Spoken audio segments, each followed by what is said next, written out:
I'm Beth McDonough. And I am Tammy Moon. And we are your host of What Could Possibly Go Wrong?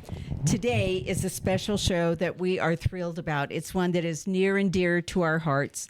Like literally, can you see this? Mendel, right there, close to my heart. Smile. So this is Mendel McDonough and Tammy. And these are my two little rescues. This is Gemma. And Gemma is a little Norwich Terrier. And she's my little, she never leaves my side. Emotional support animal. Yes, she is my ESA for sure. And we rescued Gemma 5 years ago during COVID, and she has not left my side in all those years. When I travel, she comes with me because she can fit. And she was really an important one for me. COVID was really tough for me and for a lot of people. And when I finally had to go on a work trip to Chicago, and I knew I was going to have to be away from her for a couple of days, I had one of those pillows made where you send a picture of your animal. Yes, she did. And I packed it in my suitcase. So when I went to Chicago, I had a pillow of Gemma. And Gemma's brother is? And Gemma's sweet big brother, this is Hank. And Hank is a Scottie. And there's not many Scotties that are Wheaton colored. They're less than 10% of the Scotties that are this coloring. He hears the dogs next door, so he wants to go party. He thinks he's a doggy daycare. Like, why can't he go in the door? He wants to go play. But Hank was also a rescue, but he was a puppy. And he came from one of the auctions that they do in certain states. They will auction dogs like cattle. And a lot of the rescue organizations catch wind of it, and they go down and they get as many dogs out of that environment as possible. And so Hank was a puppy, and so he really didn't have any behavioral issues or any issues that came with him, and either did Gemma. I was really blessed with two just great adjusted dogs. But he's a party animal. He loves to play with dogs, and going to doggy daycare is his favorite thing, where she would rather just sit next to me. Gemma's more of a people person, and Hank is anything but. He's very aloof. Handsome. He's very handsome. Is he in the shot? Can you see him? Okay. And he's got nice eyebrows. He does. So Mendel also came from the same rescue that Gemma and Hank are from, but at different times. So they didn't know each other back in the days at the rescue. And I got Mendel about 5 years ago. And honestly, I was very hesitant. I agreed to foster him for a little bit because I was really sick. I have Lyme disease, and I was in the early throes of it, for anyone who knows about Lyme disease. And so when the rescue called and said, hey, can you just foster him for a few days until we can get him adopted out? I'm like, okay, I think I've got the energy for that. And I went and picked him up at the transport. Oh, buddy, and I'll be darned if this dog didn't hug me. When he came into my arms, he hugged me, he put his head on my shoulders, and he just held on to me for dear life. And I'm like, ruh-roh. And then we went home, and for a couple of days, unfortunately, I was very, very ill. And so I thought there's just no, that was Hank. I thought there was no way I'm going to be able to take care of him. It just wouldn't be fair to him.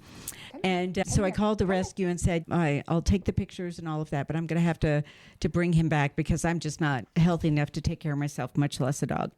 And so I took him back to the rescue, and it broke my heart because look how sweet he is. Like, we joke, he only has eyes for me. He's like on me, touching me. He's Velcro.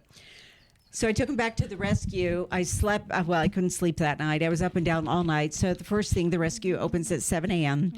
So I called them and I said, I got to come back and get Mendel. You have to take him off the adoption site. Like, he's mine. Nobody else can have him. And they were a little frustrated, but I said, how much? And they told me, and I'm like, I'll be right there. And so I went back and I got Mendel.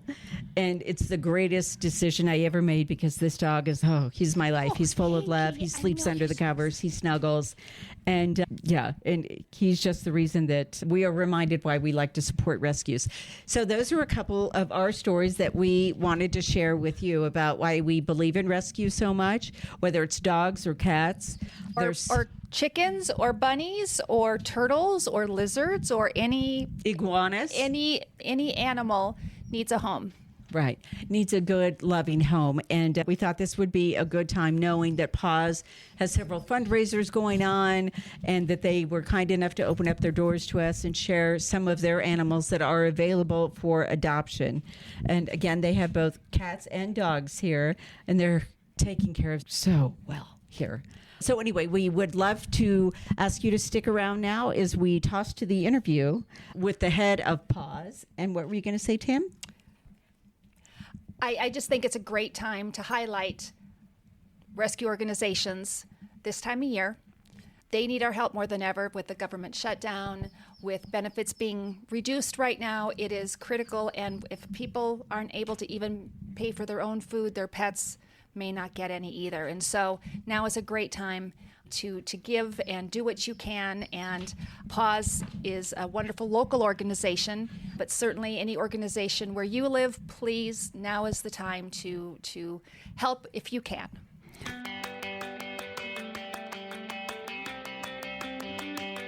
Hey, everybody, welcome to What Could Possibly Go Wrong? Today we are here in St. George, Utah at PAWS, which is an amazing no-kill rescue shelter. And today we have Lulu Hart with us and Aspen. And our Sir Aspen. And we're currently trying to decide whose hair is bigger, Aspen's or mine. Oh yeah, I think you might win, but his is cuter. I have hairspray. So we can fix that for you, though. We are just loving this. We walked in, and there are sweet puppies and kitties and wonderful volunteers here, and it's a beautiful facility. And what a great opportunity at this time of year. Yes. To talk about rescue, to talk about the holidays, to talk about the amazing work that you're doing. And while we chat, I'm just going to love on Aspen because tomorrow, this sweet little peanut has got his forever home. And I'm so happy So, for yay, him. mission accomplished for PAWS, right? Yes. Because two days ago, I was looking at the website and I saw this little face, and I actually did a screenshot of Aspen. Dangerous. Aspen can't control his liquor. Dangerous when you see one online and you're like, oh, look at this one. And then I walk in and here he is. But he's got a forever family that's coming to get him tomorrow. So I love to see that the work that you're doing. We're very happy about that. He's a great little dog, and his adopter is really a nice human. So he's going to have a great home. I'm loving these extra minutes with him because he is a doll. He is just a little love. If Lulu, could you tell us PAWS? What does that stand for? So PAWS is providing animals with support, and we are going on 24 years in the rescue down here in southern Utah. We were the first rescue in southern Utah. We've rescued over 24,000 animals in our time, and we are a volunteer-based organization. Our volunteers and staff put their whole heart and energy into making sure our rescues get everything they need, all the love, the compassion, the vetting, transporting. We work really hard to make sure that they come here and they're going to be assured of forever life. Aspen, for instance, came from a kill shelter where he would have been put down simply for existing. Come on now, look at this. Okay. And he's just the best little dog. If you walk into our room, almost half of the dogs in there were set to be euthanized just for existing, and they're all great dogs. Yeah, we met another one, Mia, a minute ago. Pit bull mix. She is a pit. Okay, a pit, and she was so sweet and lovely and very excited. She's a great We dog. just didn't know if we could keep her in frame on camera. Pretty wiggly. Yeah, so she has a lot of energy and love to give people. So you started this organization a number of years ago with some other female 5 friends. local women started it as a foster to pull out of the St. George Animal Shelter to keep their numbers low so they wouldn't euthanize. And from there, it has just grown. And so now we have our own adoption center. We have our cat room, a kitten room. We have our dog room. We have a beautiful facility. We are probably, I think we're the best, but I believe in all rescue. Anybody who's rescuing an animal, I say kudos to them. Absolutely agreed. And we are the very proud owners of rescue dogs. I have 2 terriers, a blonde Scotty named Hank and a Norwich Terrier named Gemma, and they are the lights of my life, and I really don't know what I would do without them. Agreed. And I have Mendel the dachshund, little short rider. The rescues, do they come just from Utah or anywhere in the country? We try to help our local shelters first. So if they reach out to us and they need help, or we see on a network that they need help, we'll reach out to them. We try to help Cedar City and Enix City quite a bit because they don't really have any help. And then if nobody needs our help here, then we'll go out of county. We try northern Utah. If nobody in our states, which is rare, needs help, then we can go out of state. We are a rescue that's always got boots on the ground in any time of disaster. Hurricanes, floods, wildfires. For instance, this year we did pull dogs from the California dogs and cats from the California wildfires. We've been to Hurricane Harvey, Marco, I'm sorry. So we are a rescue that is always boots on the ground when our country is in disaster. And where did the impetus to start this come from? Besides the obvious fact that animals need help. I always say that people who come into rescue to volunteer or to be in rescue, it's in your blood. You bleed it. You bleed rescue. It's compassion. It's love. Why would you want to hurt an innocent animal that needs our help and can't do for themselves, but we can do for them? Don't put them down. Find a reputable rescue that will pull them. And so I say people in rescue, especially longevity, you bleed rescue. You do bleed rescue. And I have a fun story if I could share this. It was a few years ago, and I just moved here to St. George. And I've been involved with rescue organizations in other states where I've lived. And I'm like, oh, PAWS, I'm going to go volunteer there. And so I came in and filled out the application, all that good stuff. And I'm like, yep, this is my place. I can do this. And while I was here, though, in came a dachshund named Pickles. And I'm like, oh, no, I have no resistance against dachshunds. Something about the little low riders get to me. And I'm like, I need another dog like I need a root canal. And so I was like, I don't know if I can volunteer here because all of them are going to come home with me. I got a text message from her. She goes, Tammy, you've got to stop me. Because I was back in Minnesota at the time. She goes, you got to stop me. And she sends me a picture of Pickles. She goes, you got to stop me. And I'm like, Beth, if you want to go visit anyone, if you want to travel, 3 might be tricky. But it's tough because you fall in love with them. Like I already have to. And Aspen has already stolen my heart. I will tell you, it is tough, but we all have, almost everybody that volunteers here has animals at home. Yes. Yeah. And for us, the gratification of the dog or the cat or the kitten walking out the door into their new home is what really saves us. That's why we know we don't have to take them all home, that we can be a part of a bigger picture of finding them the home. And so for us, is it bittersweet when we lose one of our favorites, or we all get attached to certain different animals? Is it bittersweet? Yes, but it's always very happy. We're always thrilled when one of our animals gets adopted. Tammy, do you think you could take a break from Aspen and maybe we can talk about a couple of the other animals that she also has? Do you want to bring out Ellie, please? You can probably hold Ellie in. Okay. All right. You can double down. No, I can take Nick is going to bring in another one of the animals. We're going to have a little kitty this time. Oh, so we're cutting, so we're not actually filming right now. Yeah, we're still going. Oh, I'm sorry. Yep, you're good. No, we love it. That's okay. Hi, little. Oh my goodness, you're beautiful too. Look at this Little blue-eyed kitty. And what's her name? This is Ellie. This is Ellie. baby Ellie. And she is a kitten who was born here at PAWS, not here at PAWS, but she was born into one of our foster homes where she has resided until just recently, because now she's old enough to come into PAWS and be adopted out. All of our rescues, I should mention, get vaccinated, microchipped, dewormed, and spayed and neutered. And so before they go home, or even if they have to go home and come back for their spay neuter, depending on their age, that's all included in their adoption fee. Would you like to? And she's a beauty. She will not last but a minute. Oh, and how old do the babies have to be in order to come here and then get away? 12 weeks old. 12 weeks we old. We keep them in foster as long as we can, and then we bring them in around 12 weeks and adopt them out. So I was doing a little bit of research on your website again, and you had 3 missions on there. Rescue those in need, promote adoption, and encourage proper health.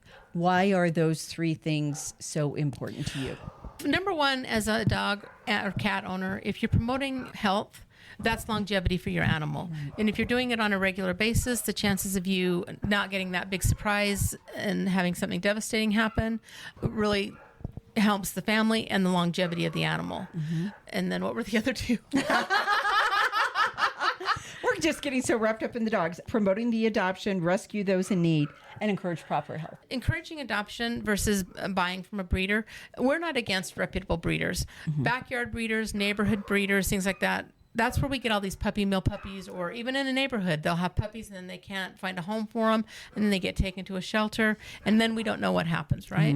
So we want to spay and neuter is the big thing. Spay and neuter your animals so we don't have unwanted puppies. If you are a reputable breeder, you will have a reputable kennel license, and you'll have a reputation of testing and all of that. It's a big process, and we are not against keeping breeds alive, but we do not need any more homeless animals. We have millions upon millions in the world, and our biggest mission is spay and neuter.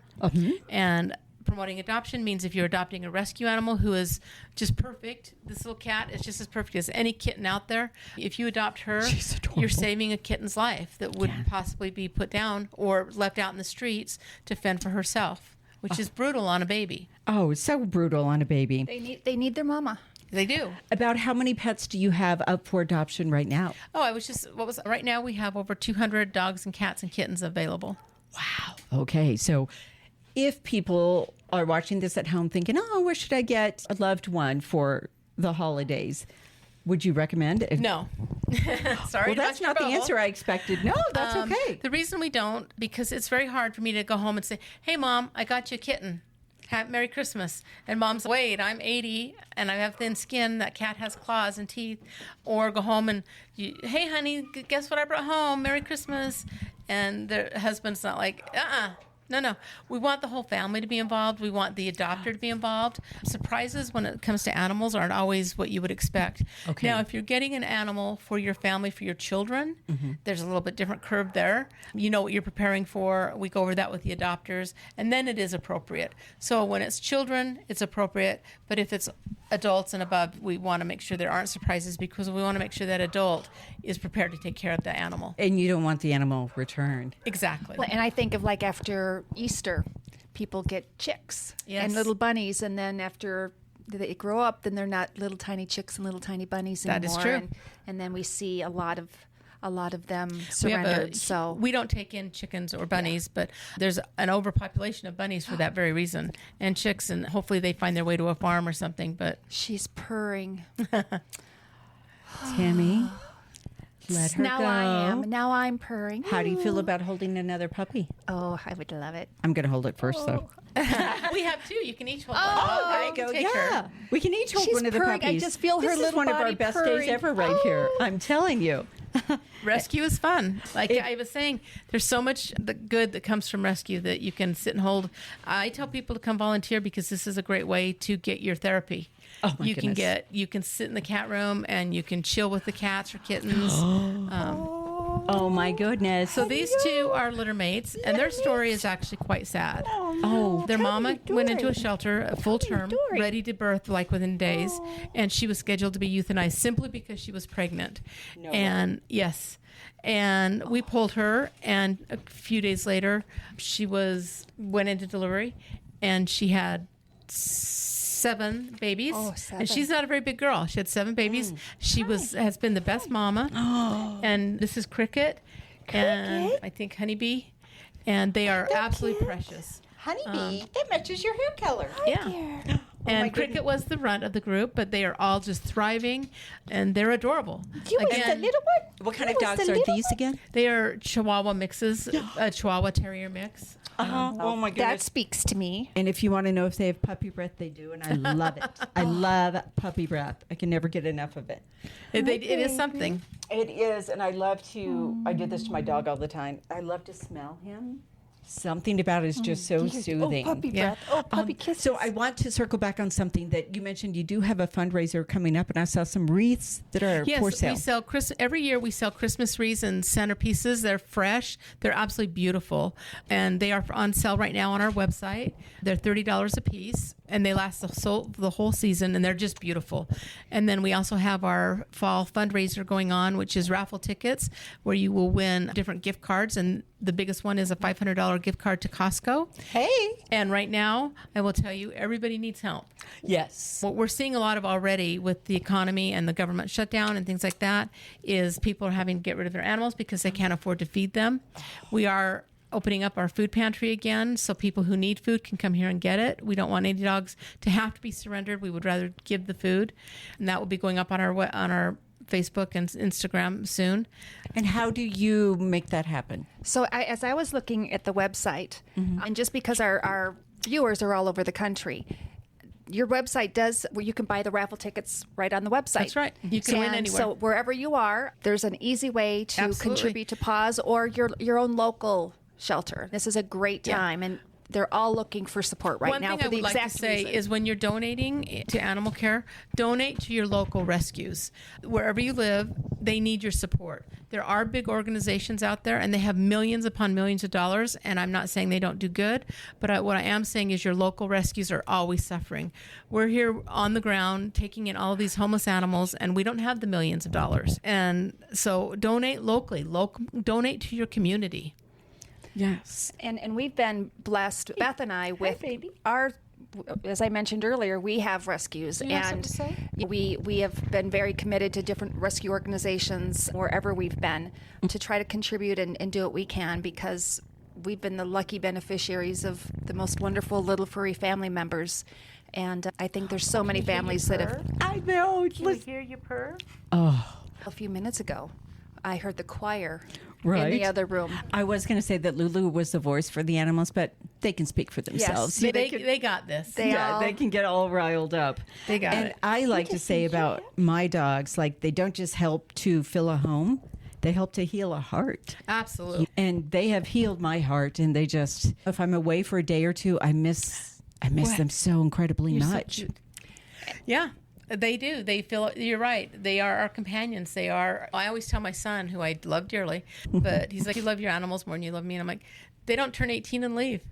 Right. And they don't talk back. He's a very respectful child, but they are our companions. Absolutely. So as we wind up here towards the end, is there anything else that you would like to mention? We want to make sure we don't overlook We anything. do have a thrift store that helps support our medical fund. If you have gently used items that you would like to donate that we can resell, you can go to our thrift store. It's PAWS Thrift Store. It's over in Washington by Costco. Right now, it's towards the end of the year where people have to make those tax donations so that they go down on taxes. Again, donate locally. We have an EIN number we can give out to anybody so that you get credit for it. And now's the time to really do it. Our economy is really hitting the animal world tough. If you can donate right now locally, whether it be through our wreaths or our raffles, or if you want to make a donation from your IRA, now is the time of the year to do it. So, One last question. Part of our mission here on our podcast is when something goes wrong. Sometimes it turns into a funny story, and sometimes we have to pivot, and sometimes something really rotten goes wrong, and we grow. Tell me a story about one of your animals that just really spoke to your heart. okay, Nick, will you Do you grab need that picture Kleenex? for me? No, I'll be okay. So we have always had we had an office cat in here, and he was up for adoption, but he chose us to live here. I'll switch. Oh, he chose you. I love that. It's so And true. We all fell deeply in love with Kitten, and he lived here, resided with us for about 5 years, and he unexpectedly died of cardiac heart arrest. It was not something we expected. He had been vetted on an annual basis. He never showed any sign of it, and he is so dearly missed. And what a lot of our local viewers, they will know him. They come in. They come in, and he would be the greeter. Everybody would talk about Kitten. Where's Kitten today? Where's Kitten? And one of our artists who does a fundraiser for us in the summer, we do a fundraiser. It's called Art for Paws, where we have local artists do paintings. She offered to do her name is Nancy, and she offered to do his painting because she knew how heartbroken we all were. And it is stunning, and he is missed every single day. He's And beautiful. So that's one. There was a dog we rescued. His name was Murphy, and he had been, someone literally took him and wrapped him in barbed wire, and tossed him. I can't even. And he was out, and they finally caught him. And by the time we got him, I got a call at 8:00 on a Saturday night, and we took Murphy immediately to our vet in Cedar City, and where the barbed wire had to be cut off, and it was in really bad shape. It was very, very sad. We weren't even sure he'd make it through the night. As a matter of fact, he didn't.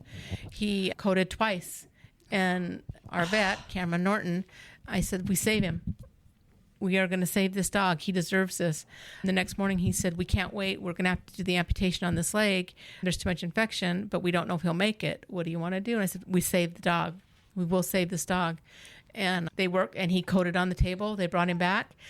4 days later, Murphy was here at PAWS. He had a tripod. Infection was clearing up.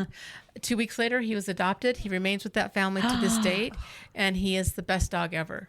These are the kind of stories we live with on a daily basis. We can take in dogs who have scabies or parvo dogs, kittens with ringworm, whatever it is, we do our very best to medicate them, get them the best vetting, take care of them. Yes, are there sad stories out there? Absolutely. Do we lose some of our most beloved animals? Always. There's always something. But we save everything that we possibly can. Every animal that comes in, we save that is within our power. We will never make an animal suffer. So we do what is right by the animal. We like to say we are the voice of the animal, and we are going to do what's right by them. So I could give you a dozen stories, but Kitten is fresh. And that painting is wonderful. Nancy is amazing, and this is be going up on our social media, so anybody who wants to do memorial painting can get a hold of her or any of our many other artists. They do amazing work. One thing I would like to mention before we leave is we have 2 donors who've come together and are going to match up to $40,000 in donations. Seriously. So when you donate $1, they will donate $1. If you donate $5, they will donate $5. They will match you up to $40,000. So we're really excited and thankful for those 2 donors providing that money to us, because that will start 2026 off. Our medical fund will start off in a really nice place. Our vet bills can be between $16,000 and $20,000 a month. This last month, Holy Hannah, I can use the figure of $16,800 because that's what we paid last month. Wow. Thank you for giving these pets all the care and the love that they deserve. To live a fulfilling honor life for us. Right. And what a great place to come into work to every day. It's bittersweet. Yeah, we love it. I can speak to that. We all love it. And to that point, if for whatever reason you can't come and volunteer here at PAWS yourself, you can also fill out an application to be a foster. You can donate. You can take part in these raffles and go online and find out other ways that you can help with PAWS as well, including the wish list that you have for Amazon for what the dogs want.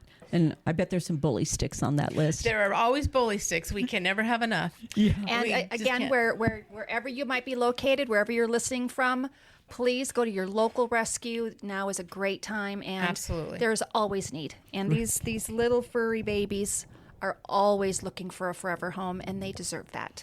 They do. This little cute bugger.